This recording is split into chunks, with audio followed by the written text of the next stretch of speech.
Getting one of his signature picks, the Uranus. This is looking to be, yeah, it's going to be a good game, Eterna. I mean, with the bans coming in from Geek Fam, it seems like they wanted Dolarski to be on this Uranus. So maybe perhaps they do have an idea to counter this, but wow. The crowd from the side of EVOS Legends, they're going wild. They're excited to get into this game because it really is a 50-50. But at this point, it really is. So with that in mind, the chants are still continuing, and that must be a great, on one hand, it's a great relief that for the players that, okay, we're getting support, but on the other hand, they understand that the expectations from the crowd right now is really, really high, so they will be very anxious not to disappoint. There's a lot of pressure on the shoulders of both of these teams with the new Filipino imports being added to the main lineup. They're gonna have to live up to the hype. Ladies and gentlemen, get hype and tell us your prediction in the chat because we're diving straight into the land of dawn for Geek Fam versus EVOS Legends Game 1. Game 1 here between Geek as well as EVOS, and you can see Dreams already being very aggressive, trying to land that iron hook. He needs to land as many as possible in the early game. That is the advantage they have. Right now, he is looking into the jungle, but he won't find anyone as Baloyski tries to be a nuisance to Susujin. Yeah, he puts in some damage. It's going to be Dreams who hooks Baloyski back in, forcing that flicker out. Susujin already starting off very, very well. Jana, though, he got full, no pressure whatsoever in his own jungle, therefore getting the Lethal Wanderer for free. Don't even think he needs to use the Retribution here. He's just gonna basic attack it and use the Retribution in his own jungle. Another thing that we can actually see and observe is the fact that both junglers from the side of Geek Fam as well as EVOS Legends have not opted to use that Demon Slayer emblem. Is this going to be a aggressive Ling, especially with that killing spree? Sure seems like it. I mean, there's a lot of targets on the side of Geek Fam for Susujin to try and make plays with. Although, I guess Elzura can still kind of outplay that with the Black Shoes. We'll just have to see, though. It all comes down to timing, right? When is he going to try and dive into it? And are Geek Fam going to be ready for it? Let's see, that's the big question. Both of the junglers and both of the teams are playing it very, very safe in the early stage. Both of them just roaming properly on the map. Baloyski, though, going for the stun. Susujin is here, goes in for the Defiant Blade on to Baloyski. Nothing hitting just yet, and that's going to be the hook. Dreams bringing Baloyski back as the Tempest Ablaze is there, and Clover picks up first blood, presented to you by the Samsung Galaxy A series.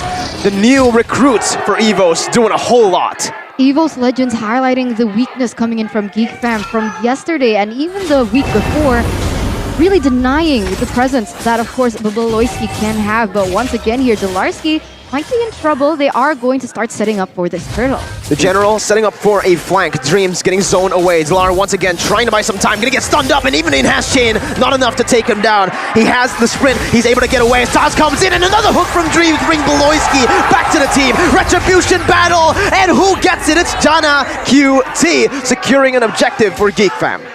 Wow, that is clean gameplay from both these teams. Dolarski did a great job just burning in all the spells, but Jana QT was able to actually come in clutch. And I wonder, right, what is exactly his idea for the build? Because we've seen this tank Julian coming in the jungle, but the purple buff will be denied here as Taz and Dreams do a lot of damage to Jana. Man, Dreams so annoying. The other thing that you can use with the Franco, other than get those pickoffs, is to deny those basic jungle needs coming in from Geek Fam, really slowing the tempo that Jana QT can have.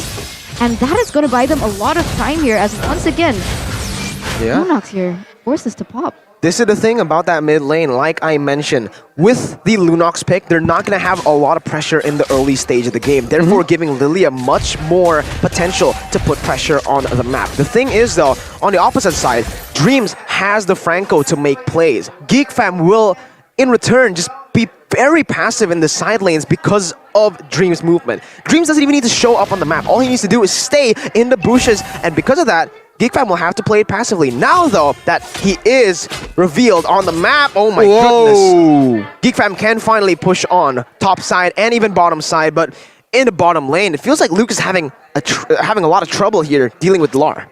Well, Uranus is just annoying and obnoxious. He will be cutting the wave as well. But honestly, Dreams, he's been landing very, very significant hooks, and that final attempt was actually so good. He didn't exactly know where he is, and Baloyski uses the flicker.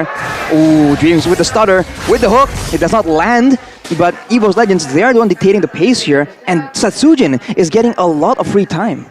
A lot of free time here, and you can see that actually starting to build up. 5 seconds left on the next turtle, but we do see that EVOS Legends are quick to set up for that first. Once again, a stalemate in that bottom side as Dreams here in that jungle will force the flicker rather early and maybe even get caught out. Yeah, Dream's gonna get taken down here and kill. Oh no! Oh my god, the turtle take right there, but the crossbow tank finally secures it. Very, very close. Geek fam getting a little bit greedy when it comes to the damage. Here's Clover. Still be able to get out from that gold lane, from the kill pressure that Geek fam put on it. The Lar, meanwhile, on the bottom side, putting so much pressure onto the lane. And this is what created that space for EVOS to take the turtle. It's great macro play from the side of EVOS. They have control in the majority of areas that they are contesting.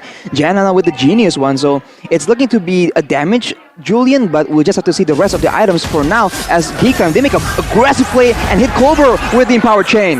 Ooh, the perfect setup, but once again, Dreams lands that iron hook. Wow. A 1-for-1 Dreams, again, being that X factor for EVOS. When Geek fam know their number, when Geek fam are able to look for those proactive movements, Dreams always there to look for compensation, even the cheeky hooks. Where was Dreams from? Was he from Bigatron? Yeah, he was. Ooh. He was Chamat. What's Chamat in English? Sub. It was a sub. He was a substitute. a very long substitute, and now he's finally been taken into the hands of EVOS Legends, finally playing, and we can start to see him shine on this Franco, getting all those hooks, really able to commit onto the winning conditions that EVOS Legends had with their draft. Looking at the head and shoulders player head-to-head though. Galar. Oh, look at the bottom side here. Galar and Sutsujin getting ganked, but Sutsujin again providing so much good pressure back onto Geek fam, forcing them not to take any of these ganks. This is really good by EVOS. They're playing a very, very drawn-out game. In the 6 minutes that we've witnessed, only 5 total kills. Both teams still just playing it really passively, but there's something that Geek fam have done. They've taken the turret up top, getting more pressure there, and putting the 1-1 down below to deal with the Uranus. With that kill pressure that they have, they can start to contest the turtle. We'll see what happens here, Rashi.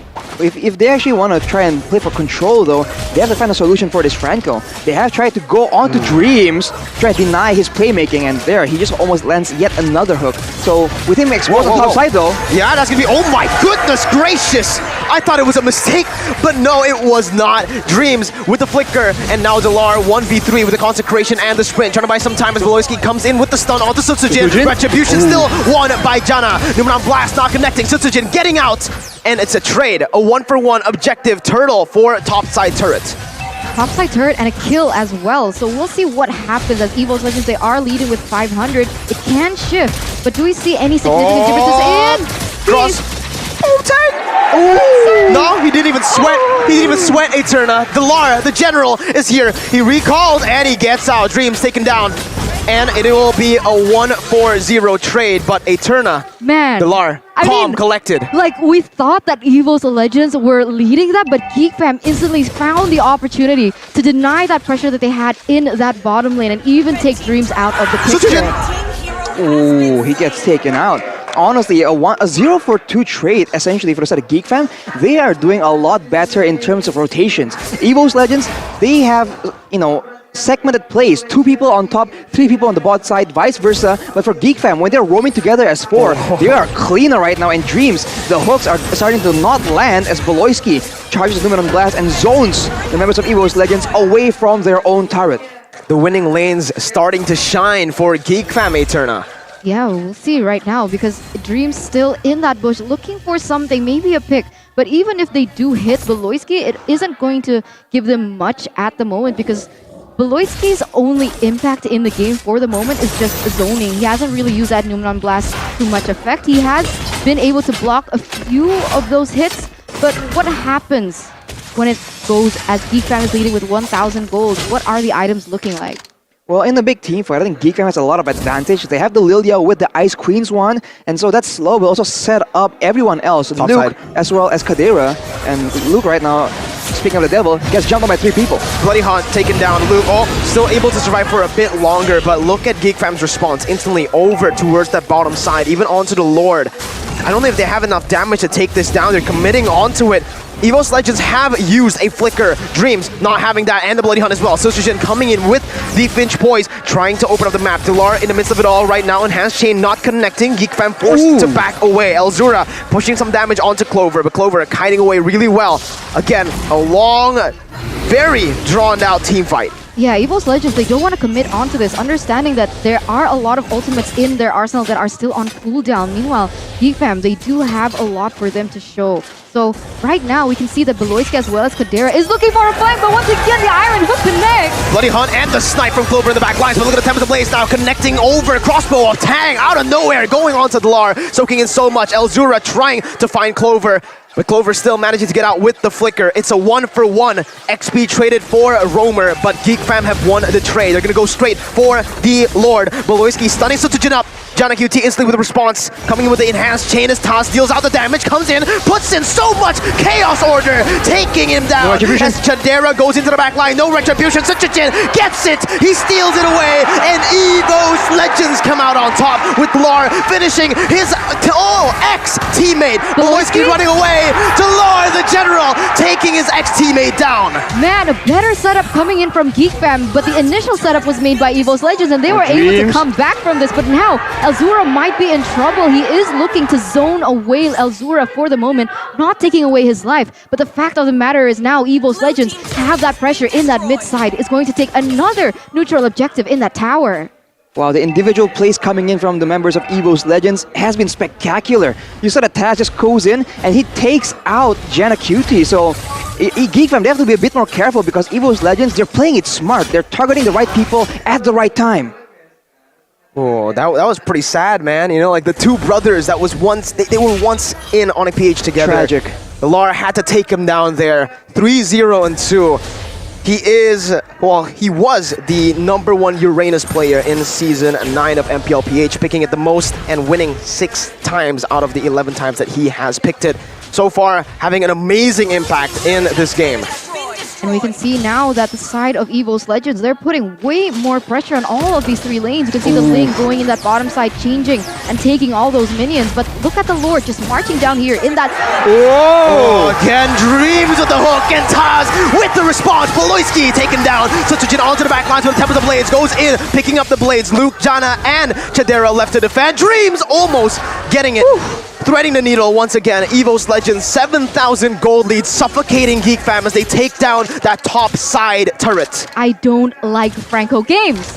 I don't like Franco games because these hooks can land when we don't expect it, and it actually wins them the game because it gives you a man advantage, especially on those really prio members. EVOS Legends jerk onto that objective. That mid-side turret is going to fall as well as that bottom side. This is a BOD Ling on Sojin, so it's a lot of damage. And to that point, Eterna, when the hook lands, Dreams, he was faking it a lot. He was using his second spell. He was stuttering around with his movement to keep the members of Geek Fam guessing. And once the Lord is taken down, in that moment of distraction, he lands the hook on the priority member with the flicker as well. That is smart gameplay. We take a look at the item builds right now, and Clover has a lot of damage, a lot of burst potential as well. And with the amount of squishy members on the side of Geek Fam, that is absolutely dangerous. And not just Clover, because you can see that Taz is already reaching her power spike as well. Already the Clock of Destiny. You can also see the Lightning Truncheon and even the Divine Glaive. So even if Geek Fam want to optimize and try to opt for these magic defense, there already is that magic penetration coming in from that Lunox. This new era of EVOS Legends with the 2 MDL players coming up. Dilar doing Dilar things. This is what he does on the Uranus, man. Buys so much time, goes in against 4, gets out, doesn't even use the sprint, and the Lord was taken because of that. Now, Dreams goes in for the hook onto Beloyski, and it is done. EVOS Legends took the Lord, and they're just gonna play it disciplinedly. Uranus on Dilar. Look at how much time he's able to buy, but they're looking for more. Oh, Beloyski! Clover with the reaction time to get out of that one with Dreams as well. And now the collapse. Taz comes in with the Chaos Assault, almost taking Luke down. So Sojin jumping in, seeing them as Sojin dives in deep, getting taken down. Chadera will still be able to survive. Dilar picking up Beloyski once again. It's a 2-for-1. 2-for-1 now for the side of EVOS Legends, but even though that happened, this is going to be difficult because they are at a man disadvantage right now. Will Geek Fam be able to defend this one? Taz, he finds Chandera, and just like that, Geek Fan falls. Clover is massive. 1-0 domination from EVOS. I'm getting goosebumps, Mirko, Arashi. We did not expect this coming in from EVOS Legends. They came with a brand new roster, unfamiliar faces here for EVOS Legends. Without Versik, only Clover left as one of the most known player, but they were able to be so dominant against Geek Fam. How many minutes was that? That was so quick. Oh my Or felt god. like it was so quick. 14 minutes, it was quick. Wow, you think that EVOS, they don't have a lot of tanky members at all. They just bank everything on the fact that they can just take out Geek Fam before Geek Fam can take them out. And you can see in the last fight, Taz just goes in with no hesitation. I think how decisive EVOS moves right now with the new roster, that is admirable, man. It is so clean. I want to know the factor of the Franco and Beatrix.